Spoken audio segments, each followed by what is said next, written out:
Boxing Day, it's one of the greatest days for a Canadian. This is dropping Thursday. We recorded on Wednesday. Thursday, this is dropping Friday. College Basketball Weekly. LT, Sammy D. Happy Boxing Day, my friend. Happy Boxing Day to my Canadian friend on the other side of the screen here. How are you? Do you call your parents today? No, I will see them tomorrow. We're going up to Canada, so I'm going to subject. We need downloads and views, so I'm going to subject my kids to 5 hours of listening to the Full Court Press and the Full Court Network and College Basketball Weekly. But yes. How are the holidays in the Taylor household? Good. It was weird not watching any college basketball. I mean, I did watch a little bit. I watched a little of the Diamond Head Classic. Congratulations to Nebraska on a great win. Some really good teams, some really good games. Murray State, Loyola, Oakland. It was kind of fun to watch Oakland play Loyola, kind of like student versus teacher. But it was good. Now we're just getting ready for even, I think, a bigger 2025 for the Full Court Network. And if you like the show, you love the show, don't forget to subscribe, rate, and review right here. We're going to have all the links and whatever. Follow us on Instagram and Twitter. I got called out on Twitter, which was, I think, kind of interesting because, it's funny because we don't talk to coaches all the time and every week. And I'm not one to get sound bites, and nor are you, to kind of grow our stuff even faster. But I thought it was kind of comical. And some people just think they're God knowing because they have a couple thousand followers, but whatever. I pray. What do you know, Luke? What do you know? I know nothing according to my wife and kids, but man, I'm excited. You know what my biggest takeaway from the first half of the season is? What's that? Domination. You know how much, because I coached you, I like to utterly dominate, not in a sexual manner, in sports. And the SEC is freaking dominating. Okay? Yeah. Here's the crazy things. They have 3 teams in the top 5. They have 5 teams in the top 10 and 10 teams in the top 25. Nowhere's close. They're 170 and 22. 170 wins, 22 losses, 3 undefeated teams in Tennessee, Florida, and Oklahoma, which to me is crazy. The Big 12, who I think is kind of the most comparable, they're 133 wins, 42 losses. And they're just good all around. That's the crazy thing. We talked about the SEC in preseason, and I don't think we talked about it as much as we should have. Now looking back, yes, and I'm not I've never been like a huge like SEC advocate or fan or anything like that, and it is ridiculous what they're doing right now to college basketball. I mean, even if you look at the bottom half of the teams that struggled last year. I mean, South Carolina had a nice year. They're 9-3. They had a really nice win against Clemson. I watched it. I'm like, man, they're pretty darn good. Missouri. Would you ever think Missouri was 10-2? They just they've just been winning. Yeah, I mean, even like LSU, who struggled a little bit last year, 10-2. I mean, here's the thing: what's going to happen in about a week or two? Bloodbath. It's going to be an absolute slugfest. Yeah, I mean, that's like at this point of the year. I mean, how many teams do you think would make the NCAA tournament from the SEC? You're going to laugh at me, but 12. I mean, I'm not now, but wait till after conference happens. It's not going to be 12. Well, the thing is, they're going to be advocating for what's happened up to today, right? They're going to say, oh, we just beat each other in conference. So it's like right now they deserve 12 or 13 teams in the top. You know what I mean? It's crazy. I mean, are they going to be all healthy and not at their strongest at the end of conference? No, they're not. Right. I mean, they're it's too physical of a conference, and there's going to be some pretty tired teams going into the NCAA tournament, which will hurt the conference as a whole when a couple of those teams depart the first round. But as of today, they certainly deserve 12 or 13 teams. Yeah. It's crazy. I'm excited to watch some of these teams, and I do want to go to an Ole Miss game. I love Ole Miss. I'm actually playing Sam. My Sam got NCAA college football. I've been using Ole Miss. They're fun to play with. I get the shit kicked out of me. I get lucky. So, what would you say is your biggest takeaway from the first half of the season? just watching how the game is played. I think, there's a shift in coaching mentality, right? You used to have all these McDonald's All-Americans who are, generating so much press and publicity and stars at the Mhm. games and just dominating the top 10, top 25, every week. You're seeing so many games go into overtime this year. Yeah. You're seeing so many non-ranked teams beating top 25 teams. So far this year, I mean, and we're less than 2 months into the season, you already have 40 times where a top 25 team has lost to an unranked team. It's like you're just seeing this shift in what coaches are doing on the court, how they're getting players ready, and it's not it's not as reliable on just raw talent like it has been historically, right? And I think that's where you're seeing like a shift in how good are Coach Cal's teams, right? Like can he coach fourth, fifth year guys and put a team together that way? You're seeing what Ben McCullum and Drake are doing. You're seeing what Jared Calhoun and Utah State are doing. You're seeing what Mark Schmidt and St. Bonaventure is doing. I mean, these are all teams that didn't dominate the transfer portal, did not dominate high school recruiting, and they're winning a lot of games. They're upsetting teams. You see what Porter Moser's doing at Oklahoma, right? I mean, Mhm. 3 years in a row, he lost 3 of his starting 5 players. I think this past offseason he's just accepted and he's like, I've got to change. I've got to change the way I coach the game. I've got to change the way I put a team together. You see what Bobby Hurley's doing at Arizona State this year. Again, same mentality. He's changing the way he's coached historically. You see what like a Chris Holtman's doing at DePaul early on in the season, doing more with less talent.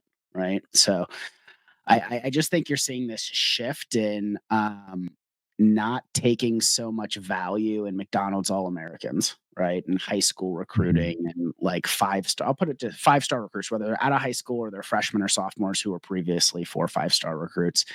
You're seeing better teams play the game of college basketball in a team environment. And that's what I'm taking away this year is the teams that are winning, the teams that are upsetting these top 25 teams. They have better culture, they have better identity, they know where they're supposed to be at any given point, and for the most part, they have a chip on their shoulder, right? We talk a lot about Yeah. NIL. I think the good thing about NIL is some of these guys didn't get their money in the offseason. And so they have that chip on their shoulder and they're playing for that national attention. So that's my Yeah. biggest takeaway from, the first 50, 60 days of the season. Yeah, that's fair enough. It's there's been a lot of surprises, Missouri, Yeah. Oklahoma, Arizona State. I mean, Mhm. I would have never thought that. Um, Yeah. but but that's true. Give me 5, actually now 6 teams that need to regroup during the holiday break. What are give me one. We'll go back and forth because I got a couple myself. So I'll Yeah, let for you have sure, for number sure. 1. I'll go ahead and start. I'm going to start with Arizona. I mean, Caleb Love decided to return from his senior season. Last year, he won the Pac-12 Player of the Year. Everybody thought they'd be in a great spot for Tommy Lloyd entering his first season in the Big 12. They started the year ranked 10th in the AP poll. They have 5 losses already. And they're not that they're bad losses, but they're not winning against, competitive programs. They're 0-5 against quad 1 opponents right now, which Mhm. is really what's gonna determine their seed come the, NCAA tournament if they make the NCAA tournament at this point, they'll need a pretty big correction in a lot of areas. I mean, Caleb Love's one of the most talented players in the country. He's shooting below 30% from 3-point land right now. So I think Arizona's my first team. They got to figure it out before it gets deep and before kind of the second week of the Big 12 season starts. Yeah, which is crazy. They're tied for 22, 22nd in scoring, 7th in rebounding, Mhm. tied for 33rd in assists per game. But their last game they played Central Michigan, the Chips from Central Michigan, and they won 94-41. So that probably helped their stats. But what's interesting, they only play Kansas one in the Big 12. They do play BYU twice, Arizona State twice, which you'd think would be an easy game, but not anymore. Iowa State twice and Baylor twice. So they don't have the easiest introductory Big 12 For sure. schedule. They're just not Yeah. winning like competitive games, like you said. Yeah. I mean, the games that they're supposed to be blowing out teams, they're blowing teams out. But games that should be decided by 3, 5, 7 points. I mean, they're losing all those games, and that's what the Big 12 season is going to be. Yeah. Yeah. I'm going to stay with the Big 12 for me, and they're also 6-5 as Kansas State. Coach Jerome Tang, they're in a 3-game losing streak. They lost to St. John's. I really like that game. Drake, and then they lost at Wichita State, which led to comments that he's probably not going to continue this series. And he's good friends with Coach Mills. They coached together at Baylor. They're going to have a tough time. They open versus Cincinnati, who's playing great basketball, at TCU, at Oklahoma State, then home against Houston and Texas Tech. So not the easiest, but not the hardest. Achor, who we were both fans of, who transferred in, he's gone. There are rumors that Doug McDaniel wasn't happy. He was potentially leaving too, but he's still there. Coleman Hawkins only averaging 9.2, 7.2 points a game. And, Brendan Housen is averaging 13.9. So, I mean, they're really struggling. Coleman Hawkins has to increase his production, especially for getting $2 million a year. And it's pretty bad, just kind of how nasty people have been to him on the social media. But I don't know. I mean, Kansas State's struggling. Yeah, they're struggling. I mean, I think they're a team that's, they need to reconsider, what does NIL mean to the team?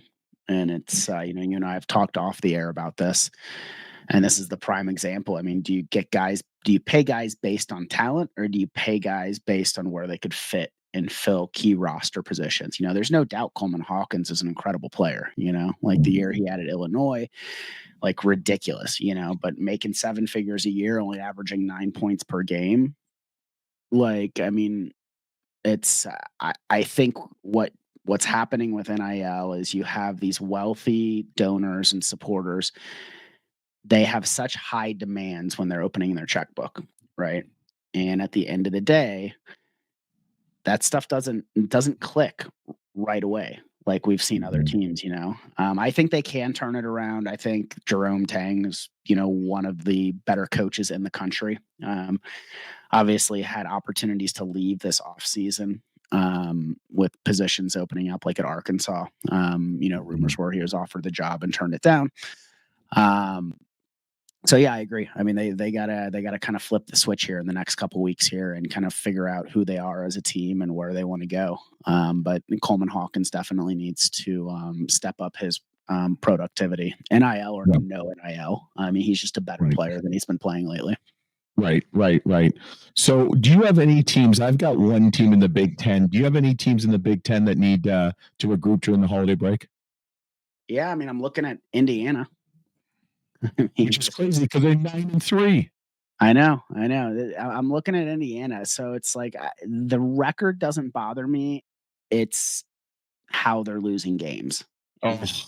I mean, Mike Woodson said this is his most talented roster in his coaching career.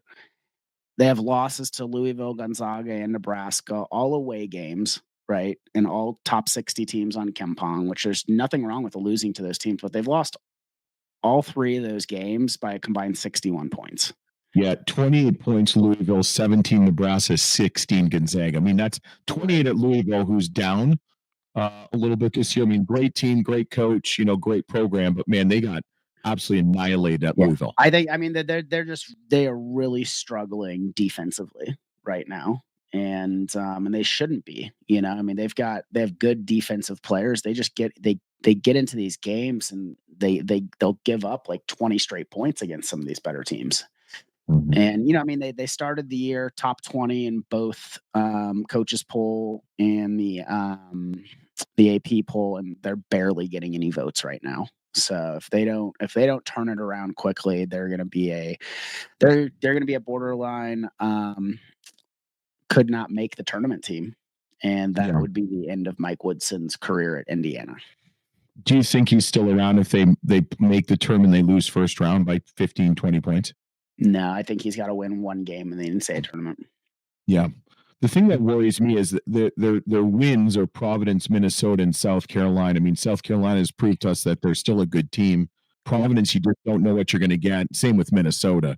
So it'll be interesting to see what they produce. And they got to play Purdue twice, Penn State, who's done really well, and then Ohio State. I was thinking Ohio State was going to be down and out, and they're playing well. So I'm going to stick in the Big Ten. Rutgers. I'm with you on Rutgers, man. They need to figure this out. I mean, they've got. I mean, everybody's NBA draft has Dylan Harper and Ace Bailey going in the top 3 behind Cooper Flagg. The last time a single team had 2 top 3 picks, it was Kentucky in 2012. Do you know how Kentucky did in 2012 with that team? No. They won the national championship with 2 top 3 picks. Yeah, this team unfortunately is not winning the national championship. Yeah, this team right now isn't in an NCAA tournament conversation yet. That's just how far apart, how good of individual talent they have versus what they've achieved so far this year. Yeah, wins against Seton Hall, Penn State, Notre Dame, 4-game winning streak. Some teams they beat were Merrimack and Wagner, which, good programs. Losses to Princeton, Ohio State, Alabama, Texas A&M, and Kennesaw State. I watched that game at Kennesaw State. That was really cool. Big up to them. The big stat that is glaring to me, they're tied for 225th in the nation with assists per game, only 13.4. So you got to wonder, Dylan Harper's averaging 23.3, Ace Bailey averaging just under 18. I mean, phenomenal basketball players are going to make a lot of money in the NBA or wherever they play. But that stat, tied for 225th in assists, is a little bit glaring to me. I mean, it goes back to my comments about what I saw this first couple months of the season is just this transition from coaching. I mean, 10 years ago, you have these 2 guys. I mean, you're in the top 10 all year, but college basketball is just being dominated by older players, 4th and 5th year guys, and I mean, Steve Picciel, this team is just the coach at Rutgers. I mean, he's put together one of the best young teams in the country, and you just see how much they're struggling. Yeah, absolutely. I'll be curious to see how they do in the Big Ten. It's so weird to me to say they're in the Big Ten because it's Jersey. I know. And then I'm going to move to the ACC. I mean, North Carolina. I had them preseason as a Final Four team. I don't know if they're that far off. They're 7-5. They're 5. I mean, their non-conference schedule is ridiculous. Their 5 losses were against an undefeated Florida, a top 5 Alabama, Michigan State, number 1 or 2 Auburn, and a top 5 Kansas team. It's Dayton was a really good, and Dayton was a fringe, that's top 25. I mean, they're not 7-5 doesn't represent how good this team is. When I'm watching their games, I'm not seeing the adjustments that I want to see. And I'm certainly there's a reason I'm on the screen and not on the sidelines. I'm not a coach, right.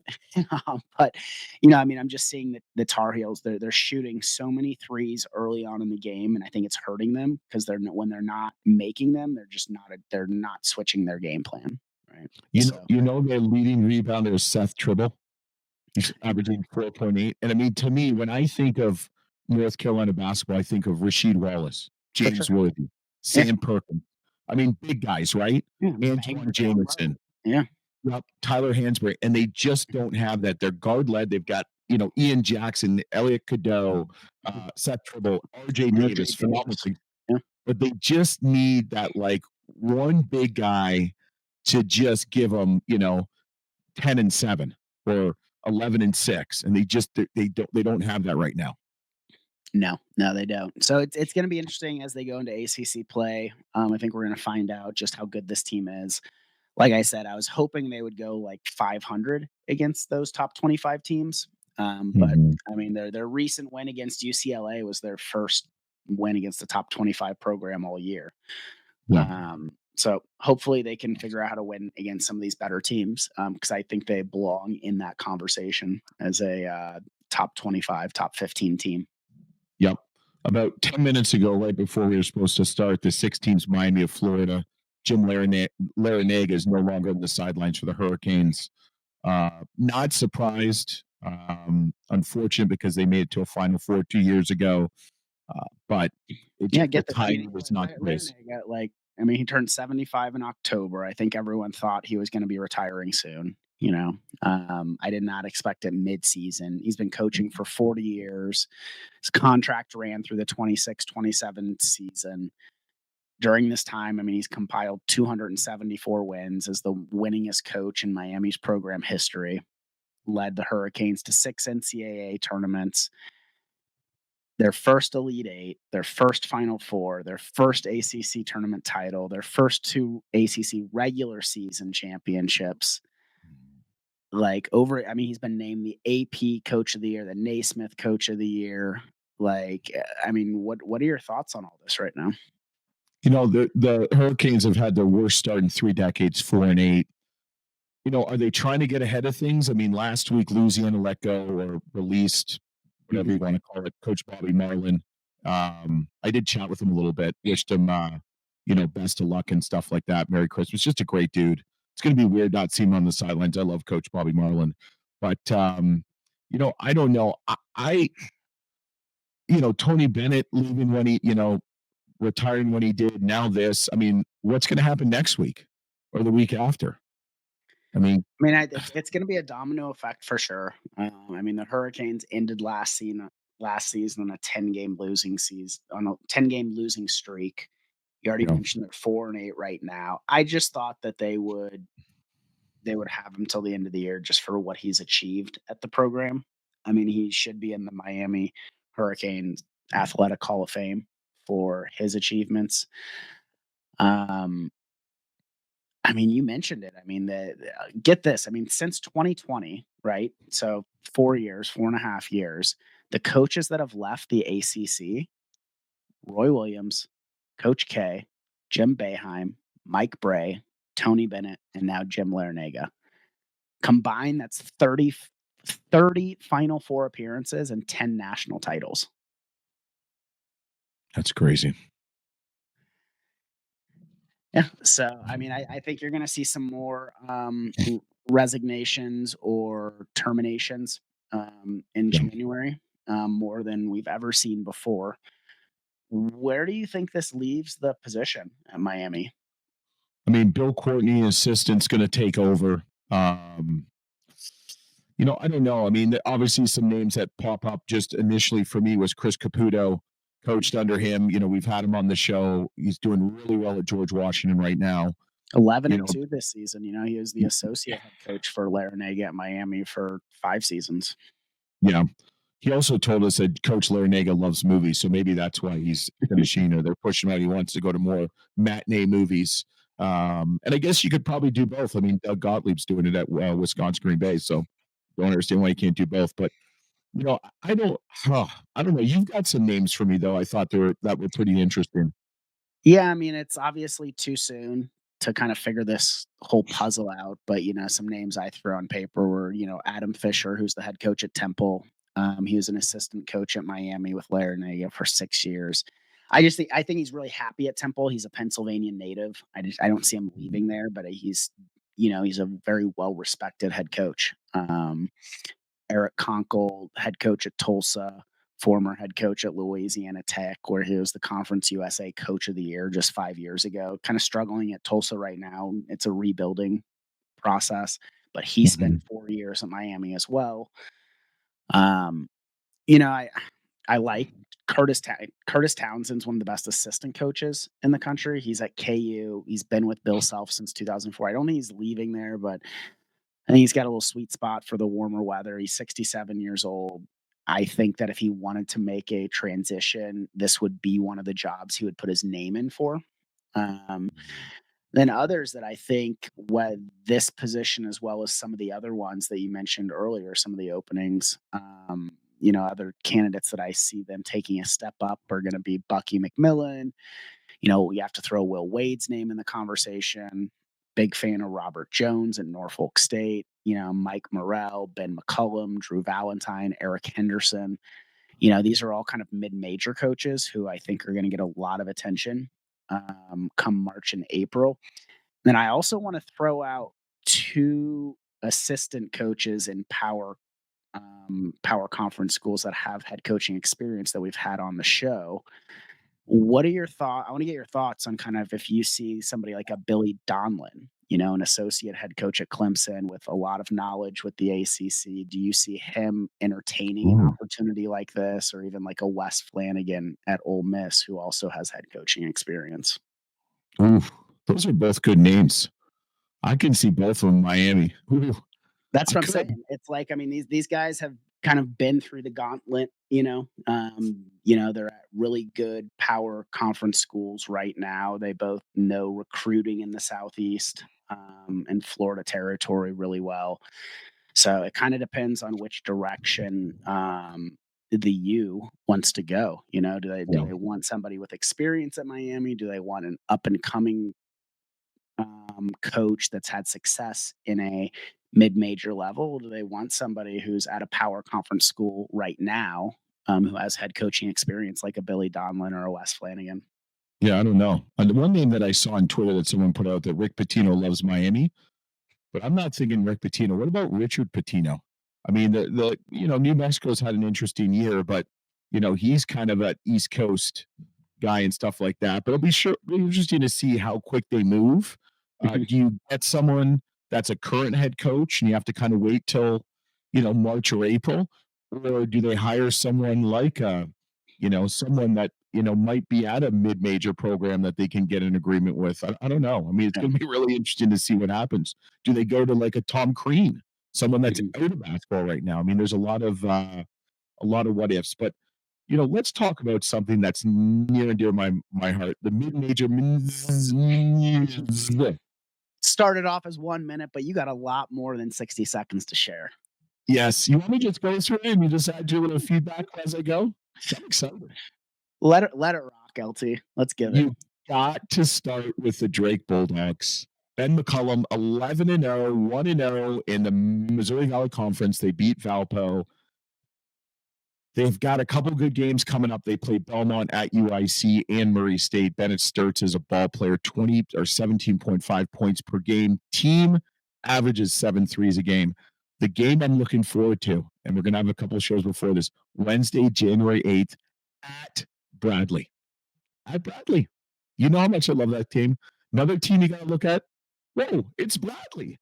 10-2, lost to WashU. Santa Clara just beat San Francisco. Duke Dean's a ball player. I love Duke Dean. You know that. I saw him in the flesh last year, averaged about 14.8. Zeke Montgomery came back 13, and Darius Hannon 12 points per game. Got to watch out for Coach Wardle's Braves. I got to go to Gonzaga. They're 9-3. Okay, they're 9-3. Their only losses come to against UConn, one point loss to Kentucky, West Virginia. Wins against San Diego State, Indiana, Arizona State, Baylor. Graham Ike, former of Wyoming Cowboys. Love Graham Ike, 15.5, 6.6. Brendan Huff, Caleb Battles, a ball player in a shell. Ryan Nemahart, all averaging about 12 points a game. So watch out for Gonzaga. Going to go down south now. Oof. Liberty, Liberty, Liberty, Liberty, Liberty. 12-1. Richie McKay is just doing a fantastic job. Beat Kansas State, beat Charleston, beat McNeese, lost to FAU by 3. Next game is home against Western Kentucky, who we like. Then Middle Tennessee State, Sam Houston State. Then January 11th, they travel to La Tech. Big fan of La Tech. They're 11-2. That's going to be a really good game in Conference USA. Last, we're going to go out west, talk a little German basketball. 7-1 German senior Bent Lichten, averaging 14.5, 8.4 for the UC Irvine Anteaters, who are 10-2. Coach Turner's got them in the role. They just lost to Duquesne. So I think Coach Joyce has got the Dukes going. January 11th, they play at UC San Diego, who's 11-2. A couple other teams to look out for. High Point. We love High Point. Demarion Williams leading all scores, 15.3. Arkansas State lost to Alabama by 9. Rice and Hofstra. They've beat a really good Accra team. Little Rock, Indiana State, Memphis, UAB. Taryn Todd's a ball player, 15.6. Kobe Julian came from Louisiana. I really like 10-3 Arkansas. Furman's 12-1. Bob Ritchie only lost to Kansas. Beat Belmont, Tulane, Princeton. PJ Smith, 17.3 points per game. Sanford, January 29th, at home versus Sanford. Then go back February 19th. Louisiana Tech, we talked about. Bacho. Shout out to Charleston. Like Charleston. The MEAC and Mid Eastern Athletic Conference, two teams winning records, non-conference. Norfolk State, Coach Jones, you talked about 8-6. Delaware State 7-6. Then you got to go to the Summit League with North Dakota State and St. Thomas 11-4, 10-4. Just had Coach. Who do we have? Coach Johnny Tower from And the the St. Tommies, Thomas baby. Tommies this week. We dropped a little bit early. That is my mid-major minute. I love it, LT. I love it. I love it. I love it. Any Oh, exhausted. and you keep the high majors out of there, which I always respect. You know, you keep Yes. it very strict mid major. Yes. Any high majors that like are kind of surprising you so far? You know, last year it was all about kind of the Mountain West. I'm so big on the A10 right now. Yes. Like, They're going to get 14. like you got 304. St. Bonaventure at 12 Oof. and 1, Rhode Island at 11 and 1, George Oof. Washington at 11 and 2, Oof. VCU at 10 and 3, Dayton at 10 and Oof. 10 and 3, Davidson at 9 and 3, Loyola, you know, 3-game losing streak, started off 9 and 8, no 9 and 0, something like that, you know, but like Coach Valentine is just ridiculous what he's doing Yep. there. Yep. George Mason, you know, 8 and 4, Saint, like this conference is so good. And they're Like, going to be no nights off. I mean, you look at like Duquesne. Duquesne's I short little bit. They just wanna you see see this them around. conference get 4 or 5 bids. Love it. Like, I like, they deserve it. Like, it's gonna be so fun to with it. This is the conference to watch that is just under the radar right now. Yeah. So what the Mountain West was last year, per Mhm. se. I think the big thing is though UMass is struggling, they can win games. So I think what's going to happen Absolutely. is no bad losses. Yeah. That's what it comes down to. So we got some games to watch this weekend. Had a little bit of a weird slate the week of Christmas, Hanukkah, Kwanzaa, whatever you want to call it, Boxing Day. 5 games on this weekend. The one I'm kind of curious about is UCLA at Gonzaga. Mhm. What I you think like about it. that one? The Bruins and the I like Zags. I like that game. I think both teams are playing well early in the season. I've got the Zags winning this game because it's at Gonzaga. Yeah. But UCLA is playing really well, on the road. So Yes. I think it's gonna come down to 1 or 2 possessions at the end of the game. Yes. Another game I really am going to love watching. I'll watch this up in Canton while we're up there is Ole Miss at Memphis. Yeah, I tell you, 2 teams that you love this year. Oh, 2 teams I wanna go see, but you won't let me go. You keep me in my cage again. But, Ole Miss is traveling to Memphis, Yeah. about an hour and 15 minutes down the road. Did my research, wanna go in February, just saying.